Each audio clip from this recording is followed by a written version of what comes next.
Quanto mais absurda e surreal for uma história, mais longe ela está da realidade? Essa parece ser a opinião corrente, mas não se poderia estar mais enganado, pois a ficção, em verdade, expressa poeticamente aquilo que palavras cruas não dariam conta de dizer totalmente. Neste vídeo, irei provar que a ficção é capaz de representar a realidade com mais profundidade do que o realismo, que muitas vezes, para tratar do mundo real, precisamos, paradoxalmente, ser menos realistas. Não acredita em mim? Por favor, ouça até o fim. Eu lhe garanto que irei convencê-lo, pois aqueles que adentram nestas águas já não saem como eram. Nossa, acho que Eu sou o Satoru-san e serei seu barqueiro nesse mar de mistérios.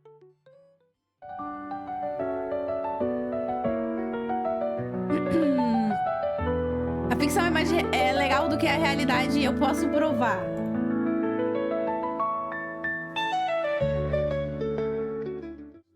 O argumento mais utilizado para se justificar os absurdos de uma história Essa planta é muito legal, mano. Ela fica fazendo assim.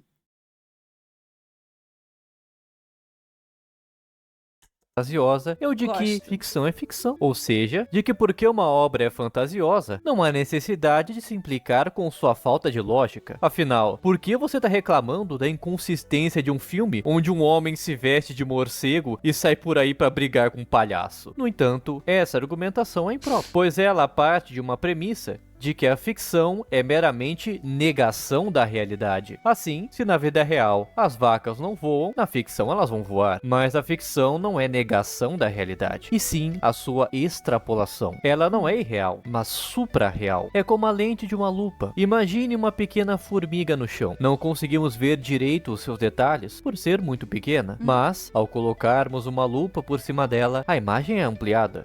Negão e Branquelo tá vendo qual câmera é melhor, iPhone ou Xiaomi? O zoom ainda é bom. É, esse é bonzinho. Normal.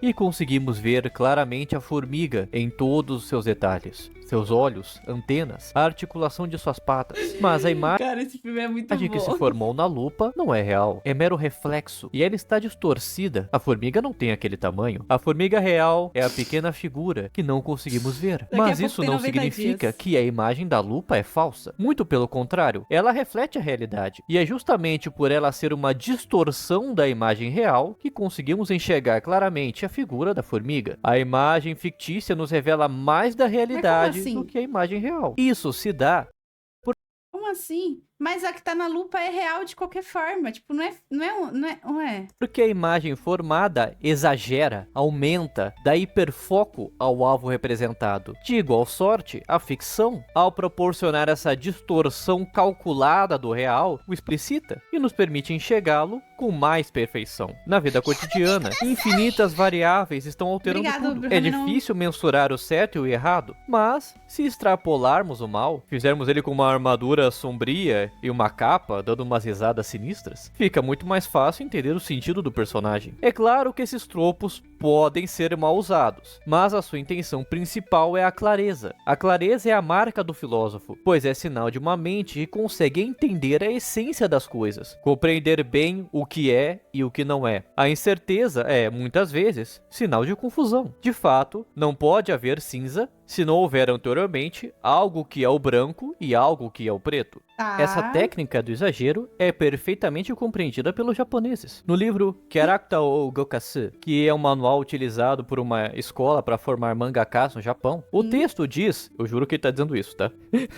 Pode confiar em mim que eu sei ler isso aí. Que quando se for desenhar as emoções de um personagem, deve-se fazê-las ao menos uma vez e meia mais intensas do que no rascunho inicial. mas com certeza. Ou seja, o mangaka deve exagerar nas emoções, exacerbá-las e não fazer algo realista. Essa tendência ao exagero advém do teatro kabuki. O ator no kabuki se utiliza de poses exageradas para expressar as emoções de seu personagem com todo o seu corpo. Ele então para que a audiência possa contemplar a pose, o seu estado emocional. Japonês Assim, é as assim peças pra no tudo. teatro japonês não seguem um tempo... Cara, japoneses, eles são exagerados nas expressões até na vida real.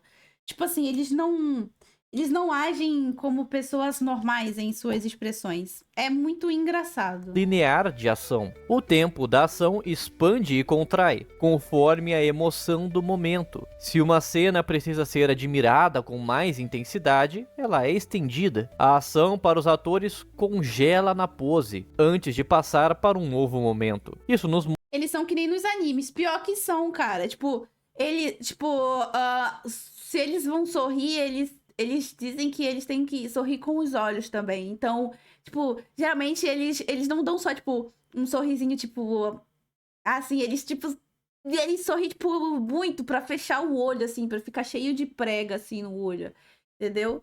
Eles se expressam, tipo, exageradamente sempre.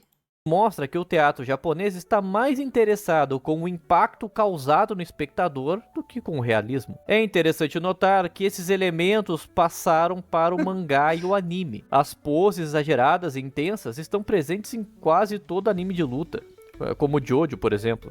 A distorção Jojo do é tempo legal. para aumentar a contemplação do momento, como numa cena em que um vilão novo aparece, e vemos uma por uma as reações de cada personagem em choque, estendendo o momento, que em tempo real não durou mais do que alguns segundos. Outros exemplos clássicos seriam os 5 minutos da explosão de Namekusei em Dragon Ball, que dura vários episódios, ou a invasão do palácio do Meruem em Hunter x Hunter, cujos primeiros segundos duram um episódio inteiro, ou ainda as 48 horas pro exército agir, que já duram 2 anos. Sim. Só mais 48 horas, patriotas. Os japoneses Deixa o descobriram Biloriro que o exagero trabalhar, realça, deixa o Biloriro distorcendo trabalhar. o tempo, torna um momento mais impactante. Exagerando nas poses, dou mais vida aos personagens. Exagerando nas expressões, faço a emoção mais intensa. A história ganha novas cores. Os animadores sabem bem como essas técnicas funcionam. É comum nos videogames que se coloquem idle animations para quando o personagem está parado, movendo os braços, inspirando e expirando, pois se ele Gostosos. ficar muito duro, não parecerá vivo. Mas para que o Ué. player sinta esta vida, precisamos que a animação vá um pouco além do real. Os devs de um jogo são na verdade magos ilusionistas. Seu trabalho é fazer o player acreditar na ilusão, e não gerar um ambiente real, pois isso é impossível. De fato, os princípios básicos da animação, esticar e contrair, são também produto do exagero. Para dar maior sensação de movimento, precisamos distorcer um pouco o modelo, por exemplo, esticando e contraindo as pernas do boneco enquanto ele pula. Se você pausasse a animação bem na hora, veria um frame muito engraçado, como no caso das animações de Overwatch. Mas em tempo real, o olho é enganado e o truque funciona. Se ele for bem aplicado, é claro. Há exemplos egrégios, como o infame caso de Naruto vs Pain. Esses princípios da animação são eficazes, porque as formas são capazes de transmitir ideias à nossa mente. O homem enxerga o mundo por meio de símbolos, e formas geométricas Mas os japoneses são bons não- pra porra em esticar? não Sim. deixam de ser simbólicas. Quando vemos um triângulo com uma ponta saliente para um ponto, tendemos a entender que o movimento está indo em direção àquela ponta, como se fosse uma flecha. Assim, podemos distorcer as formas para gerar a impressão de movimento. Por exemplo, colocando a câmera num ângulo dinâmico, conseguimos esticar o personagem na direção em que ele corre, Olha lá. assim dando uma ideia maior de movimento. A imagem de fato Pô, está isso é foda, tá? parada, mas a forma triangular sugere o movimento. Já a forma do quadrado sugere estabilidade, que a figura está parada e imóvel. Por isso, no mangá, os quadrinhos de ação têm formas obtusas, enquanto os quadrinhos mais calmos têm formas quadradas. No fim das contas, essa disputa entre o realista e o fantasioso parece estar centrada na seguinte pergunta: qual é a natureza do objeto que está sendo imitado? Assim, para o estilo realista, o objeto da arte é visto como um aglomerado de dados empíricos observáveis. A experiência é como se apresenta, ou melhor, como se supõe apresentar primeiramente ao observador.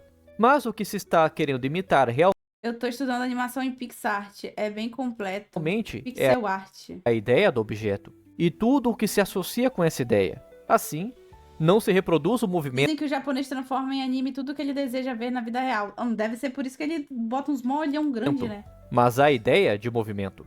Porém, a ideia do objeto inclui várias outras coisas que não estão nele fisicamente. Assim, a luz também representa a iluminação do intelecto. O golfinho é associado com o psicopompo, um guia espiritual das almas, e assim por diante. Essa associação é simbólica. Então e eles tem desenhariam pintos grandes também. Amigo, se você já teve o azar de cair em algum hentai, paro por aqui. A ficção é mais real do que a realidade, eu posso provar ou não. grande poder de adicionar significado à história, de expressar mais profundamente aquela narrativa, de lhe dar novas camadas. O exagero que discutimos antes aumenta o potencial simbólico, já que purifica e explicita o sentido. Fica claro, portanto, Nossa, que os Ângelo. símbolos nos transmitem mais informação do que os dados sensoriais. Conseguimos, por meio deles, representar mais profundamente a realidade. Consigo dizer verdades que não poderiam ser expressas em termos. Infelizmente, ver algo assim ou conhecer algo assim é além das nossas. Além do que a gente pode escolher na vida. Às vezes você não escolhe, às vezes aparece na sua frente e você. Puta que pariu. Vi e bosta. Termos muito objetivos. O símbolo é síntese de significados. Por isso diz Aristóteles que a poética é mais universal do que a história, pois a história trata do singular, enquanto a poética trata do universal. Uma história, por mais surreal e fantasiosa que seja, consegue se conectar conosco como se fosse real, pois, como diria Goethe, Não, ela- mano, quem gosta de hentai é esquisito, tá? Assim, ou, na moral, você já ser viciado em pornografia já é esquisito, tá? Totalmente. Mas você ser viciado em hentai, tipo assim, é um nível maior de esquisitice. Tipo, não para com essa porra. Nossa, cara. harmoniza Pra com que me xingar? Mano, como que você consegue ficar de piu-piu duro vendo um boneco? Vendo bonecas? Não dá. nossa melhor natureza. Ela está acima do natural, mas não fora dele. Uma obra de arte perfeita é uma obra da alma humana, e nesse sentido, uma obra da natureza. A mulherada fica de piu-piu vendo vampiro e lobisomem. Não, mas peraí. Não, quer dizer, eu não sei se ficam, mas, assim... Ah, não vou nem argumentar. Mas aí, concorda comigo ou discorda? Deixa aí nos comentários para que eu possa saber. Não, calma aí. Não... Ah, mano, não faz sentido. Essa afirmação não faz sentido. Essa afirmação faz sentido. Porque vampiros são pessoas. Vampiros são pessoas. E o lobisomem que o Lápis está falando, acho que era o lobisomem que vira lobo, né? E não é lobo, é homem. E se gostou, deixe o like. E fique para ver mais vídeos que temos toda semana.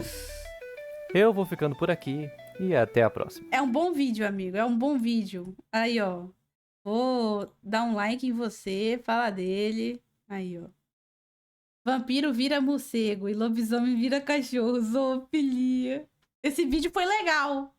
Aí, ó. O Rodroid falou que o vídeo foi legal aí, ó. Tá vendo? Legal. Gostei.